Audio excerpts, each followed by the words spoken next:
তো নমস্কার বন্ধুরা, আজকে এসেছি আরেকটি নতুন ভিডিও নিয়ে। তো আজ আমি আপনাদেরকে 20,000-এ পাওয়া কিছু ফোনের ব্যাপারে বলবো। দেখুন, এই ভিডিওটা 20,000-এর নিচের ফোনের নয়, এই ভিডিওটা 20 থেকে 25,000-এ যে ফোনগুলো পাওয়া যায় সেই ফোনগুলোর সম্বন্ধে আমি কিন্তু বলবো, যে ফোনগুলো এই অফারে আপনারা মোটামুটি 20 থেকে 21,000-এ পেয়ে যাবেন। বেশিরভাগ ফোনই 21 অথবা 22,000-এর মধ্যে পেয়ে যাবেন আপনারা। তো কারো বাজেট যদি 20,000 হয়ে থাকে, তাদেরকে আমি সাজেস্ট করবো যে দেখুন, 20,000-এর নিচে যে ফোনগুলো, সেই ফোনগুলোতে কিছু না কিছু কম্প্রোমাইজ একটা করতেই হয়। সেই জায়গা থেকে দাঁড়িয়ে আপনারা আর 1 থেকে 2,000 টাকা বাজেট বাড়িয়ে অবশ্যই চাইলে এই ফোনগুলো নিতে পারেন, যাতে কিন্তু কোনোরকম কোনো কম্প্রোমাইজ করতে হবে না। আর আমি আজ যে ফোনগুলোর কথা বলবো, সেই ফোনগুলো কিন্তু যথেষ্ট ভ্যালু ফর মানি। তাই এই ভিডিওটি সম্পূর্ণ দেখবেন আর বুঝে নেবেন আপনার কোন ফোনটি প্রয়োজন, সেই অনুযায়ী আপনি অবশ্যই ফোনটি চুজ করতে পারবেন। আর যদি আপনারা চান যে আন্ডার 20,000 এর নিচে ফোন, তাহলে আমার অবশ্যই তাহলে নেক্সট ভিডিওতে দেখবেন, সেটা আন্ডার 20K ফোন নিয়ে আলোচনা থাকবে পুরোটাই। এই ভিডিওতে আমি 5টি ফোনের কথা বলেছি, না 5টি নয়, 6টি বলবো কি না, 6টি নয়, আমি 7টি ফোনের কথা বলেছি এবং আপনাদেরকে কিছু সাজেশনও দেবো শেষে। তাই ভিডিওটা শেষ পর্যন্ত দেখতে থাকবেন, চ্যানেলটিকে সাবস্ক্রাইব করতে কিন্তু ভুলবেন না। তো প্রথমেই বলে নিই, অফার প্রাইস ছাড়া এই ফোনগুলোর প্রাইস কিন্তু ন্যাচারালি 20,000 থেকে একটু হাই থাকে। তবে বাংলাদেশের বন্ধুরা কিন্তু এই সমস্ত ফোনগুলি 30 থেকে 40,000 টাকা প্রাইস রেঞ্জে কিনতে পারবেন। শুধুমাত্র ইনফিনিক্সের ফোনটি আপনারা 25 থেকে 30,000 টাকার মধ্যে পেয়ে যাবেন। তাই আপনারা এই হিসাবে ভিডিওটা অবশ্যই দেখবেন, আর দেখে ভালো লাগলে অবশ্যই লাইক করে দেবেন। আর এই সমস্ত ফোন নিয়ে কোনো প্রশ্ন থাকলে অবশ্যই আমার ফেসবুক পেজে জয়েন করবেন, আর ইনস্টাগ্রামে আমাকে ডিএম করতে পারেন। আমার ইনস্টাগ্রাম আইডি হলো টেক বুদ্ধিজীবী। প্রথমেই যে ক্যাটাগরিতে আসবো সেটা হচ্ছে পারফরমেন্স ক্যাটাগরি, অর্থাৎ যদি আপনি প্রো গেমার হন, অর্থাৎ যদি একটা গেমিং স্মার্টফোন চান এই বাজেটে, তাহলে অবশ্যই প্রথমে আসতে হবে পোকো X6 Pro। দেখুন, ন্যাচারালি আমি পোকোর ফোন কিন্তু এতদিন রেকমেন্ড করছিলাম না, কারণ পোকোর মাদারবোর্ড ডেড ইস্যু বা পোকোর যেসব প্রবলেমগুলোর জন্যই কিন্তু পোকোর কিন্তু এতদিন আমি ফোন কোনো রকম রেকমেন্ড করছিলাম না। কিন্তু আজ প্রথমেই আমি পোকোর ফোন রেকমেন্ড করছি, কারণ পোকোর ফোনের কয়েক মাস ধরে আমি ট্র্যাক রেকর্ড যা দেখছি সেই অনুযায়ী আমি কিন্তু পোকোর ফোন আপনাদেরকে রেকমেন্ড করছি। তো পোকো X6 Pro এই ফোনটাতে রয়েছে MediaTek Dimensity 8300 ultra powerful processor, যে প্রসেসরটা কিন্তু গেমিং এর জন্য যথেষ্ট ভালো এবং এতে LPDDR4X RAM আর UFS 4.0 স্টোরেজ টাইপ রয়েছে। এই বাজেট ক্যাটাগরিতে আপনি কোনো রকম কোনো ফোনে UFS 4.0 স্টোরেজ টাইপ পাবেন না। আর এতে রয়েছে 5000 mAh এর ব্যাটারি আর 67 ওয়াটের ফাস্ট চার্জিং। এটা কিন্তু HyperOS এর সাথে আছে আর Android 14 বেস। আর এতে রয়েছে 6.67 ইঞ্চের একটা 120 Hz এর ফুল HD প্লাস AMOLED ডিসপ্লে, যেটা কিন্তু যথেষ্ট ভালো ডিসপ্লে। আর এতে ডুয়াল স্টিরিও স্পিকারও রয়েছে। আর এর যে ক্যামেরা, এর ব্যাক সাইডে রয়েছে 64 মেগাপিক্সেলের মেইন ক্যামেরা আর 8 মেগাপিক্সেলের একটা আলট্রা ওয়াইড আর 2 মেগাপিক্সেলের একটা ম্যাক্রো ক্যামেরা। দেখুন, নরমালি এটা পারফরম্যান্স সেন্ট্রিক স্মার্টফোন, তো এতে ক্যামেরার ছবি খুব একটা খাস নয়। তো ক্যামেরার জন্য যদি আপনি স্মার্টফোন চান, তাহলে অবশ্যই পরে আমরা আসছি সে ব্যাপারে। আর এর ফ্রন্টে রয়েছে একটা 16 মেগাপিক্সেলের সেলফি শুটার, যেটা দিয়ে মোটামুটি ডিসেন্ট আপনি সেলফি নিতে পারবেন। আর এর ব্যাক ক্যামেরা দিয়ে কিন্তু আপনি 4K ভিডিও শুট করতে পারবেন, যেটা কিন্তু যথেষ্ট ভালো। তো আপনি গেমিং যদি স্মার্টফোন চান, অবশ্যই পোকো X6 Pro দেখতে পারেন। এটার প্রাইস ন্যাচারালি থাকে 24,000 এর আশেপাশে। অফারে ফ্লিপকার্টে বিগ ব্র্যান্ডের সেলে আপনি 21 থেকে 22,000 টাকায় করতে পারবেন। আপনি যদি পোকোর ফোনের উপর ভরসা না করতে পারেন, তাহলে আরেকটা গেমিং স্মার্টফোন যেটা কিন্তু দারুণ, যেটা ডিজাইনও কিন্তু দারুণ, ব্যাক সাইডে রয়েছে একটা LED লাইট, যে লাইটের প্যাটার্নটা বেশ ভালো, এটা হলো ইনফিনিক্স GT20 Pro।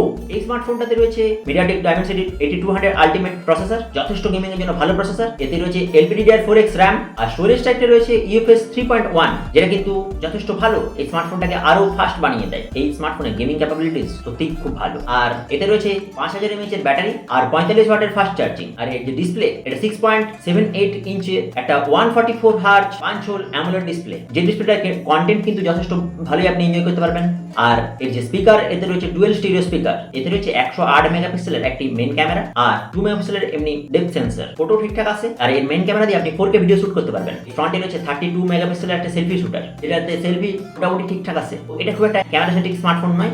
এই ক্যামেরার জন্য এই স্মার্টফোনকে আপনি পারচেজ করলেই বেটার। এবার আসছি অলরাউন্ডার স্মার্টফোনের ব্যাপারে। আপনি যদি কোনো অলরাউন্ডার স্মার্টফোন চান, যদি ইন জেনারেল যেটা মোটামুটি একটা ভালো ক্যামেরা, মোটামুটি ভালো পারফরমেন্স এবং সবকিছু দিক থেকে স্মার্টফোনটা ঠিকঠাক, সেরকম স্মার্টফোন চান, অবশ্যই তাহলে আপনি এই স্মার্টফোনগুলির দিকে যেতে পারেন। প্রথমে যে স্মার্টফোনটির কথা বলবো সেটি হলো Nothing 2A।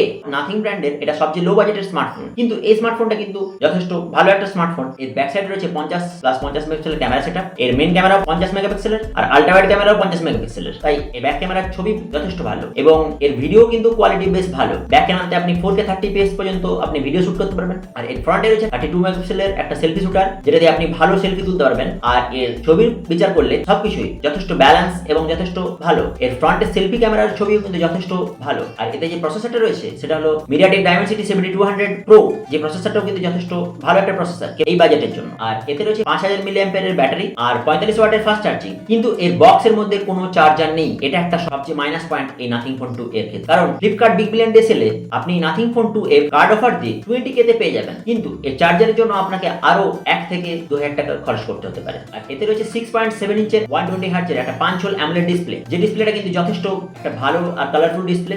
আর এতে ডুয়েল স্টিরিও স্পিকারও রয়েছে। স্পিকার কোয়ালিটি কিন্তু দারুণ। এই ফোনটা কিন্তু আমি প্রাইমারি ফোন হিসেবে অনেকদিন ধরে ইউজ করছি। আর এতে যে গেমিং পারফরম্যান্স সেটা ডিসেন্ট আমি বলতে পারি, খুব ভালো গেমিং পারফরম্যান্স নয়, এর পারফরম্যান্সটা একটু লো। এটা ফ্লিপকার্টে নরমালি 23 থেকে 24,000 আপনি পেয়ে থাকেন। তো এই ফ্লিপকার্ট বিগ বিলিয়ন ডে সেলে 20K তে আপনি এটা বাই করতে পারবেন। তাই অবশ্যই ফ্লিপকার্ট বিগ বিলিয়ন ডে সেলের দিকে কিন্তু আপনি নজর রাখবেন। এরপর আসি আরেকটা ব্যালেন্স ফোনের ব্যাপারে। এই ফোনটা হলো OnePlus এর তরফ থেকে OnePlus Nord CE4। দেখুন OnePlus Nord সিরিজে যতগুলো ফোন বেরিয়েছে তার মধ্যে আমার সবচেয়ে এই ফোনটাই ভালো লেগেছে। আর এই ফোনটা কিন্তু যথেষ্ট একটা ভালো ফোন। তো তাই আপনি যদি একটা OnePlus এর ফোন চান তাহলে এই ফোনটা আপনি কনসিডার করতেই পারেন। এই ফোনটাতে রয়েছে Snapdragon 7 Gen 3 একটা পাওয়ারফুল প্রসেসর। আর এতে রয়েছে 5500 mAh এর ব্যাটারি, যেটা 100 ওয়াটের ফাস্ট চার্জিং সাপোর্ট করে।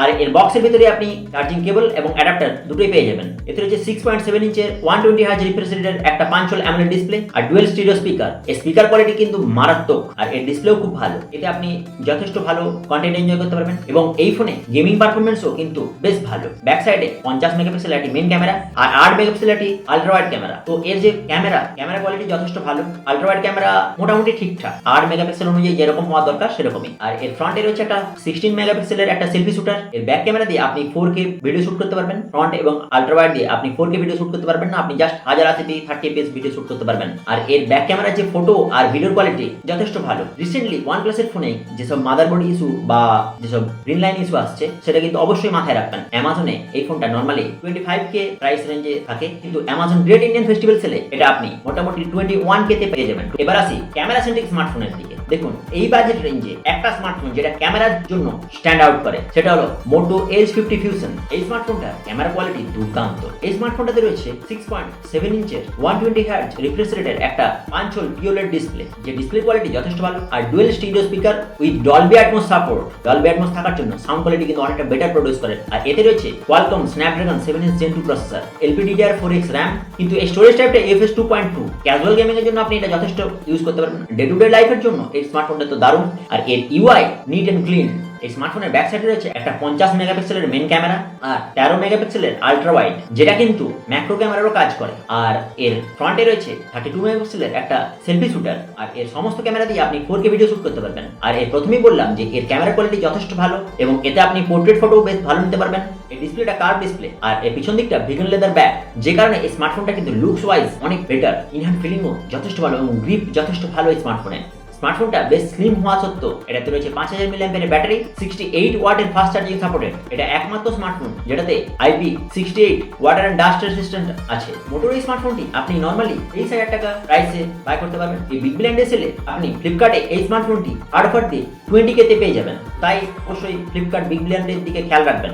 এবার আসি এই বাজেট সেগমেন্টের সবচেয়ে ভালো স্মার্টফোনের ব্যাপারে। দেখুন এই যে স্মার্টফোনটি, এই স্মার্টফোনটিতে আপনি ক্যামেরাও যেমন ভালো পাবেন, পারফরম্যান্সও সেই রকম লেভেলের পাবেন, আর সাথে সমস্ত কিছুই খুব ভালো পাবেন। এই স্মার্টফোনটি হলো iQOO Z9s Pro অথবা Vivo T3 Pro। দুটো একই স্মার্টফোন, কিন্তু দুটো নামের শুধু পার্থক্য আছে। এই iQOO Z9s Pro স্মার্টফোনটি সাধারণত বিক্রি হয়ে থাকে অ্যামাজন প্ল্যাটফর্মে আর iQOOর ওয়েবসাইটে, আর Vivo T3 Pro স্মার্টফোনটি বিক্রি হয়ে থাকে ফ্লিপকার্টে এবং ভিভোর ওয়েবসাইটে। এই iQOO Z9s Pro স্মার্টফোনটিতে রয়েছে Qualcomm Snapdragon 7 Gen 3 processor, LPDDR4X RAM, আর স্টোরেজ টাইপটা হলো UFS 2.2। এই স্টোরেজ টাইপটা 3.1 হলে হয়তো বেটার হতো। আর এতে রয়েছে একটা 5500 mAh এর ব্যাটারি আর বক্সে রয়েছে একটা 80 ওয়াটের ফাস্ট চার্জার। এই স্মার্টফোনটার ব্যাক সাইডটা লেদার আর প্লাস্টিক দুটো ভেরিয়েন্টে আপনি পেয়ে যাবেন। আর এই স্মার্টফোনটি রয়েছে 6.77 ইঞ্চের 120 হার্জ রিফ্রেশ রেটের একটি কার্ভ অ্যামোলেড ডিসপ্লে, যে ডিসপ্লে কোয়ালিটি কিন্তু দারুণ। আর এতে রয়েছে ডুয়েল স্টিরিও স্পিকার, এই স্পিকারের কোয়ালিটিও কিন্তু যথেষ্ট ভালো। আর এই স্মার্টফোনটিতে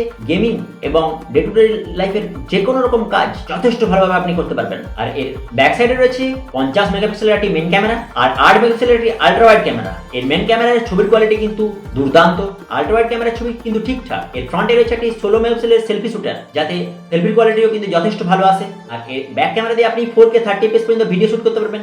আর এখন পর্যন্ত আমি যে 6টি স্মার্টফোন আপনাদেরকে সাজেস্ট করলাম, সেই 6টি স্মার্টফোনের মধ্যে যদি আপনারা ফ্লিপকার্ট বিগ বিলিয়ন ডে সেলেতে বা অ্যামাজন গ্রেট ইন্ডিয়ান ফেস্টিভ্যাল সেলে আপনারা যদি ক্রয় করেন, তাহলে কিন্তু আপনাদের কষ্টার্জিত পয়সা কোনো বিফলে যাবে না। কারণ এই প্রতিটি স্মার্টফোন ভ্যালু ফর মানি। এই বাজেট রেঞ্জে আসা 2-3টি স্মার্টফোন যেগুলো কিন্তু আপনারা কোনোভাবেই বাই করবেন না। প্রথম স্মার্টফোন হলো Realme 13 Plus। এই স্মার্টফোনটা এই প্রাইস রেঞ্জের জন্য না তো ভালো প্রসেসর প্রোভাইড করে, না তো এই প্রাইস রেঞ্জের জন্য ভালো ক্যামেরা প্রোভাইড করে। Realme এটাকে গেমিং স্মার্টফোন হিসেবে লঞ্চ করলো, এই স্মার্টফোনটা কিন্তু সেভাবে স্ট্যান্ড আউট করে না। কোনোভাবেই বাই করবেন না Redmi Note 13 Pro।